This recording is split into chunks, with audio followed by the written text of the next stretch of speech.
Oke, assalamualaikum warahmatullahi wabarakatuh. Izin melaporkan H-3 menjelang Hari Raya Idul Fitri. Bab 3921 Tidak banyak sekte besar. Cara mengalirkan air kolam dingin adalah dengan digunakan Ye Junlin untuk meredam tubuhnya. Menyerap seluruh kekuatan guntur dan kilat, kekuatan urat bumi, dan elemen unik dingin ekstrim yang terkandung dalam air kolam dingin. Kandungan air normal di kolam dingin langsung diuapkan oleh kekuatan mengerikan yang dihasilkan oleh keterampilan dasar Ye Junlin. Pada tahap awal tubuh Ye Junlin yang ditempa dengan air dari kolam dingin, dia secara alami diprotes oleh guntur dari langit, dan guntur itu turun. Bagaimanapun, apa yang Ye Junlin lakukan sekarang adalah merusak keseimbangan energi baru yang dicapai belum lama ini. Namun, dalam menghadapi kekuatan Ye Junlin yang menakutkan, sifat mematikan Tianlei hampir sama dengan menggaruk gatal, dan protes tersebut segera dinyatakan tidak sah. Setelah berjuang beberapa saat, Tianlei akhirnya menyerah dan membiarkan jumlah total air di kolam dingin berkurang dengan cepat. Kekuatan guntur dan kilat di air kolam yang dingin terus melonjak dan dengan cepat diserap ke dalam tubuh Ye Junlin, mencuci dan memadamkan meridian. Ye Junlin melewati lembah pemakaman naga dan kekuatan guntur dan kilat berkumpul untuk membombardir tubuh yang marah. Efektivitas air kolam yang dingin untuk meredam tubuh sudah minimal. Tapi itu masih membantu untuk konsolidasi dunia baru, dan Ye Junlin tidak ingin menyia-nyiakannya. Melihat permukaan air yang turun dengan cepat di kolam dingin, Murong Qingsui dan Gongsun Yueying tercengang karena terkejut. Mereka mengira akan memakan waktu lama untuk mengeringkan kolam yang dingin. Namun melihat kecepatan ini, mungkin tidak akan memakan waktu lebih dari 3 hari untuk menyelesaikannya. Saya khawatir tumpukan materi surgawi dan harta duniawi ini dapat menyaingi warisan komprehensif dari beberapa sekte besar, bukan? Kata Murong Qingsui dengan emosi di wajahnya. Gongsun Yueying mencibir dan berkata, "Kamu melebih-lebihkan fondasi sekte besar." Sebagai satu-satunya orang suci di Istana Api Ilahi Matahari dan Bulan, dia memiliki banyak informasi, terutama tentang fondasi sekte besar. Ada 10 tingkat materi surgawi dan harta duniawi di dalam reruntuhan Kunlun. Sebagian besar materi surgawi dan harta duniawi yang disimpan oleh sekte berukuran sedang seperti sekte Ilahi Xingyu berada di tingkat pertama dan kedua. Materi surgawi dan harta duniawi tingkat ketiga sangat sedikit, tetapi memiliki 1 atau 2 materi surgawi dan harta duniawi tingkat keempat dianggap baik. Materi surgawi dan harta duniawi tingkat ketiga dalam inventaris Istana Api Ilahi Bulan Matahari relatif umum. Jumlah materi surgawi dan harta duniawi tingkat keempat telah menurun tajam, dan hanya ada 1 materi surgawi dan harta duniawi tingkat kelima. Gongsun Yueying pernah melihat tulang dewa secara kebetulan, karena pembangkit tenaga listrik terkemuka berencana menggunakannya untuk bertukar keterampilan mengajar dengan kuil api ilahi matahari dan bulan. Kesepakatan itu menimbulkan sensasi besar di kuil api ilahi matahari dan bulan. Namun kesepakatan itu ditolak setelah diskusi tingkat tinggi. Bukan berarti level tulang dewa saja tidak cukup, tetapi dibandingkan dengan tulang dewa, metode penekan pengajaran adalah suatu keharusan. Setelah Istana Api Ilahi Bulan Matahari bocor, kemungkinan besar sekte musuh akan mengembangkan teknik yang ditargetkan, dan seluruh sekte dapat dihancurkan. Hilangnya transaksi tulang dewa ini juga membuat pejabat senior Istana Api Dewa Bulan Matahari menyesal. Bagaimanapun, tulang dewa itu adalah harta surga dan bumi tingkat 6. Namun, harta paling umum di depan saya telah mencapai level 5. Ada juga banyak harta surgawi dan duniawi di tingkat 6 dan 7. Adapun harta surga dan bumi tingkat 8, jumlah tulang dewa juga sangat mengesankan. Ada juga beberapa harta surga dan bumi tingkat 8, seperti teratai api, bunga perusak tulang dunia bawah, dan batu giok, zamrud kristal dingin. Melihat hal-hal ini, melihat seluruh reruntuhan Kunlun, bahkan keluarga super atau sekte super yang tersembunyi itu mungkin tidak memiliki banyak penyimpanan materi surgawi dan harta duniawi terbaik. Begitu berita ini menyebar, Bahkan para eksekutif puncak dari berbagai cabang dan federasi kamar dagang Taiji akan sangat terkejut. Bagaimanapun, bisnis utama kamar dagang Taiji adalah memperdagangkan semua jenis bahan alam dan harta karun. Ternyata sekte besar tidak memiliki harta sebanyak yang mereka bayangkan. Setelah mendengar penjelasan Gong Sun Yueying, Murong Kingsue merasa sedikit kecewa. Dia awalnya mengira bahwa sekte besar akan memiliki sumber daya budidaya tingkat atas yang sangat kaya. Tapi sekarang tampaknya material surgawi tingkat atas dan harta duniawi sangat langka untuk sekte dengan ukuran berapapun. Masternya memiliki begitu banyak material kelas atas, ditambah dengan lingkungan penempaan yang istimewa. Senjata sihir palsu mungkin adalah yang terbaik di seluruh reruntuhan Kunlun. Itu benar, menantikan momen ketika senjata ajaib yang tiada taranya terbentuk. Gong Sun Yueying dipenuhi dengan emosi dan kerinduan. Bersama Ye Junlin bahkan lebih menakutkan daripada menikmati sumber daya sebagai orang suci di kuil api ilahi matahari dan bulan. Bahkan baptisan sisa kekuatan guntur dan penempaan tubuh saat masuk jauh ke dalam kolam dingin telah sangat meningkatkan tingkat kultivasi Gong Sun Yueying. Jika Anda tinggal di istana api ilahi bulan matahari, mungkin diperlukan waktu beberapa tahun untuk mencapai tingkat kultivasi saat ini. Murong Kingsue juga menghela nafas. Ya, keterampilan menempa Master Sekte juga berada di puncak. Saya tidak tahu tingkat mengerikan apa yang bisa dicapai oleh senjata sihir palsu. Menurut spesifikasi senjata sihir yang ditempa sebelumnya, itu digunakan untuk senjata tingkat atas, harta karun, material dan tanah, ditambah dengan kekuatan alami guntur dan api bumi. Saya khawatir jika Anda benar-benar dapat menempa senjata ajaib yang tiada taraf. Bahkan sekte tersembunyi pun akan menganggapnya sebagai senjata tingkat atas, senjata sihir penekan sekte. Gong Sun Yueying berspekulasi. Ye Junlin melakukan tindakan mengejutkan satu demi satu, dan Gong Sun Yueying hampir merasa sudah terbiasa dengan hal itu.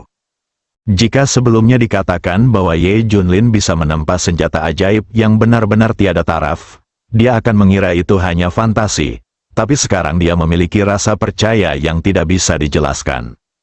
Bahkan rasanya tidak ada apapun di dunia ini yang dia, Ye Junlin, tidak bisa lakukan, termasuk senjata sihir terbaik yang tiada taraf. Waktu berlalu dengan tenang, dan itu terjadi 2 hari kemudian dalam sekejap mata. Kolam dingin telah dikeringkan seluruhnya oleh Ye Junlin, dan retakan di dasar kolam dingin serta api urat bumi juga terlihat. Ye Junlin menyelesaikan pekerjaannya dan menetap. Tubuh yang didinginkan oleh air kolam yang dingin tidak memiliki pengaruh yang signifikan. Tetapi itu masih memungkinkan dia untuk mengkonsolidasikan alam yang telah dia capai. Selamat, Tuan, karena telah mengeringkan kolam yang dingin. Selamat, Tuan Sekte. Gong dan Sun Yueying saling memberi selamat.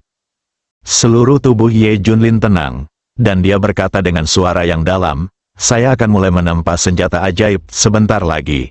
Kalian harus menjauh sedikit."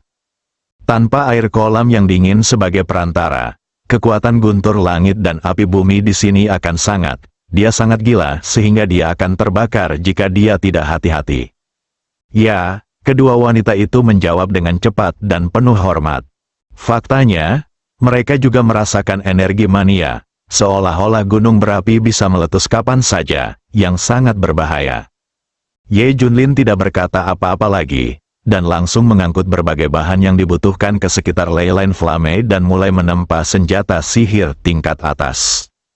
Retakan, api urat bumi membubung, membakar dan merusak area sekitarnya. Bahkan Ye Junlin merasa sedikit kering pada suhu ini. Yang paling aneh adalah masih ada rasa dingin yang menggigit di tengah kekeringan ini. Atribut suhu yang awalnya sangat berlawanan semuanya terkonsentrasi di api urat bumi. Hal ini tentu saja merupakan hasil dari keistimewaan Hantan.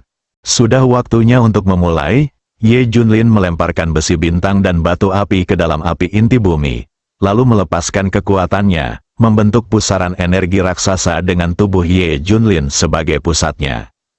Kekuatan guntur langit siap membantu saya. Saat Ye Junlin berteriak, awan gelap tiba-tiba muncul di atas kepalanya, dan kilat serta guntur terus berlanjut.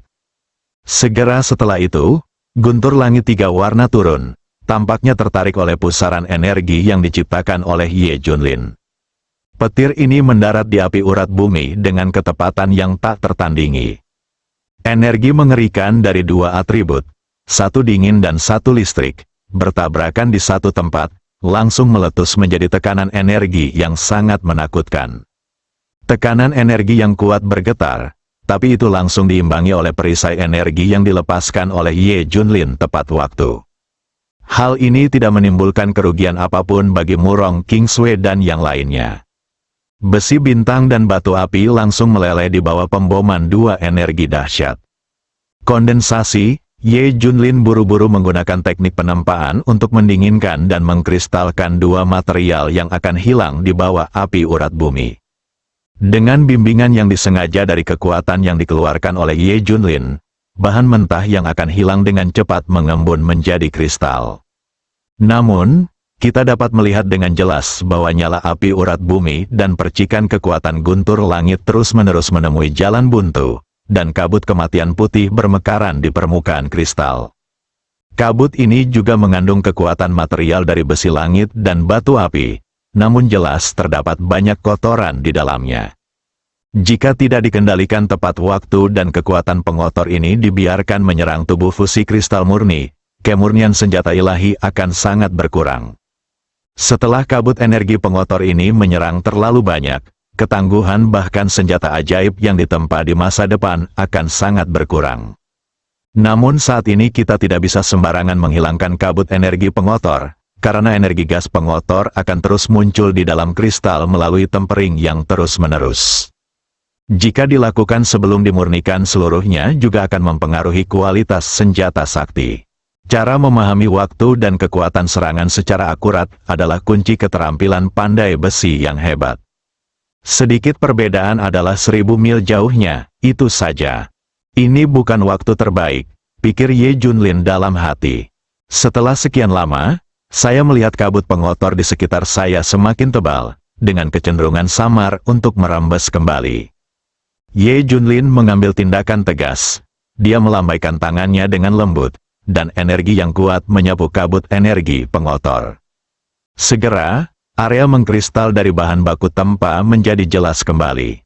Dan kristal itu juga menjadi jernih karena terus-menerus ditempa oleh kekuatan guntur langit.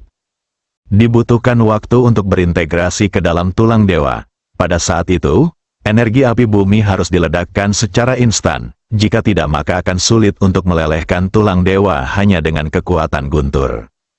Pikiran, Ye Junlin terus melunakkan kristal sampai ketika kristal mencapai keadaan hampir transparan, sepotong tulang suci dengan cepat ditambahkan.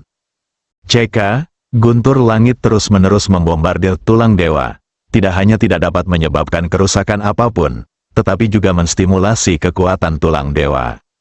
Itu hampir menjatuhkan kristal itu. Seperti yang diharapkan dari tulang suci terbaik, tulang itu telah ditempa oleh guntur selama bertahun-tahun dan hampir kebal terhadap kekuatan ini. Ye Junlin tidak lagi ragu-ragu sama sekali, dan langsung mengangkat tangan kirinya kekuatan. Dia masih ditekan sekarang. Api Leyline tiba-tiba naik. Ho ho ho, cahaya api biru tua tiba-tiba muncul, dan dua kekuatan api dan dingin meledak pada saat yang sama, dan langsung menempel pada permukaan tulang dewa.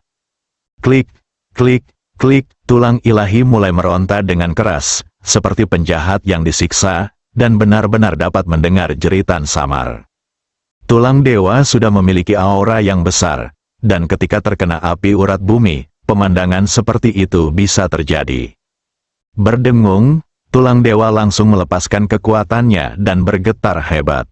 Seolah berusaha mati-matian untuk melarikan diri dari makhluk yang ditakdirkan untuk dihancurkan, Ye Junlin buru-buru menggunakan kekuatannya untuk menekannya, yang membuat tulang para dewa berhenti. Dengan pemboman ganda dan pemanggangan kekuatan guntur langit dan nyala api urat bumi, tulang dewa akhirnya secara bertahap meleleh, dan akhirnya ditempa menjadi kristal yang lebih kecil. Gabungkan ke dalam diriku, Ye Junlin melepaskan panduan kekuatannya lagi, dan esensi tulang dewa dengan cepat menyusup ke dalam kristal yang sebelumnya terkondensasi. Dengan cara ini, Ye Junlin berturut-turut melemparkan semua bahan yang dibutuhkan untuk senjata ajaib tiada taraf ke dalam api inti bumi. Peleburan, pemurnian, pencampuran, tempering, keempat langkah itu diulangi, dan akhirnya Ye Junlin memangkas campuran kondensasi menjadi bentuk pedang panjang. Langkah selanjutnya adalah proses temper terakhir. Ye Junlin memandang dengan serius. Seperti kata pepatah, Anda harus berlatih keras untuk mendapatkan senjata ajaib. Kuncinya terletak pada temper. Guntur langit 9 warna memiliki daya tarik paling besar. Jadi mari pilih Anda sebagai bagian terpenting dalam menahan proses ini.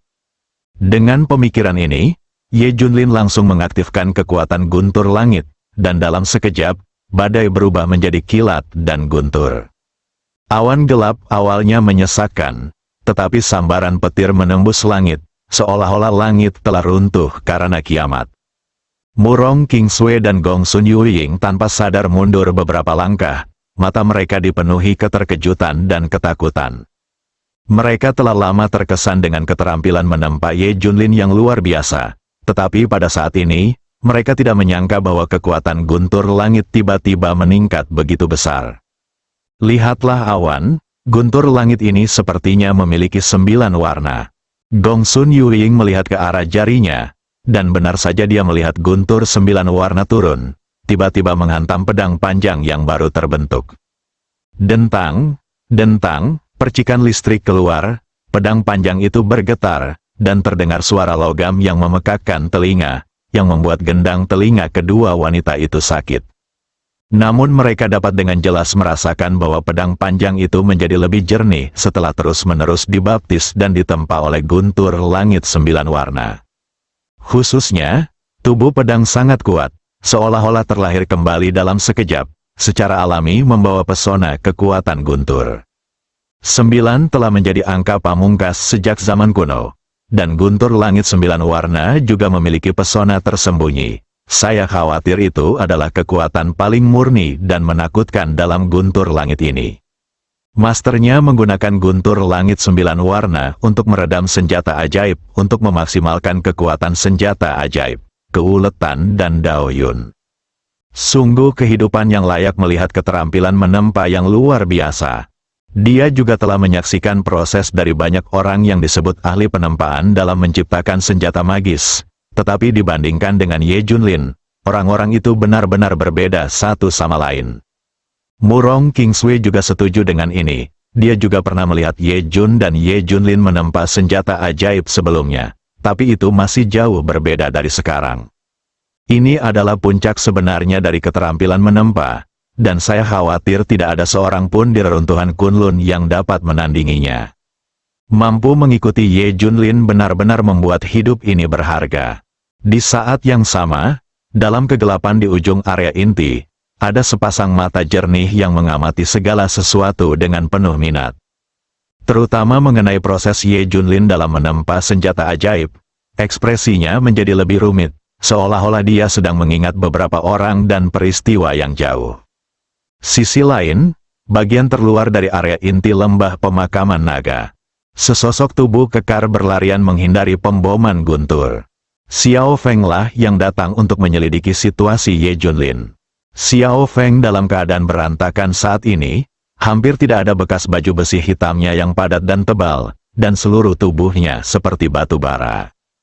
Pengeboman guntur membuatnya sangat menderita. Dia berpikir bahwa guntur di area non-inti sudah cukup menakutkan. Namun, Xiao Feng menyadari bahwa dia sepenuhnya salah saat dia terus bergerak maju. Saat dia memasuki area inti, guntur di langit menjadi ganas lagi. Seolah-olah mereka tertarik oleh suatu kekuatan tak kasat mata dan berkumpul ke arah inti. Selama periode ini, ada banyak guntur dengan berbagai warna yang jatuh. Kerusakan guntur langit warna-warni ini terlalu besar. Belum lagi dibombardir dari depan, bahkan energi setelahnya cukup bagiku untuk meminum sepanci. Xiao Feng mengutuk lagi, dan guntur langit biasa akan melakukannya sudah membuatnya berjuang. Dihadapkan pada pemboman guntur langit warna-warni yang tidak teratur, Xiao Feng tidak berdaya jika dia ingin melawan. Dia awalnya ingin memeriksa atau bahkan menyelamatkan tuannya Ye Junlin, tapi dia tidak menyangka akan berakhir dalam situasi yang tidak bisa dia selamatkan. Tidak bisa menyerah. Aku tidak percaya kita tidak bisa memasuki area inti. Xiao Feng dengan cepat mengelak dan menghindar, sambil mencari arah dengan guntur langit yang relatif sedikit dan melanjutkan jauh ke dalam area inti lembah pemakaman naga. Banyak kekuatan di tepi terluar lembah pemakaman naga memimpin evakuasi dengan istana api ilahi bulan matahari, dan setelah memantau mereka dengan cermat selama jangka waktu tertentu, mereka juga melakukan evakuasi satu demi satu. Menurut pendapat semua orang, tidak ada kemungkinan para gangster yang memasuki lembah pemakaman naga akan selamat. Lagi pula, masih belum ada jejak mereka setelah sekian lama. Jika mereka aman, orang-orang itu pasti sudah lama keluar. Bersambung.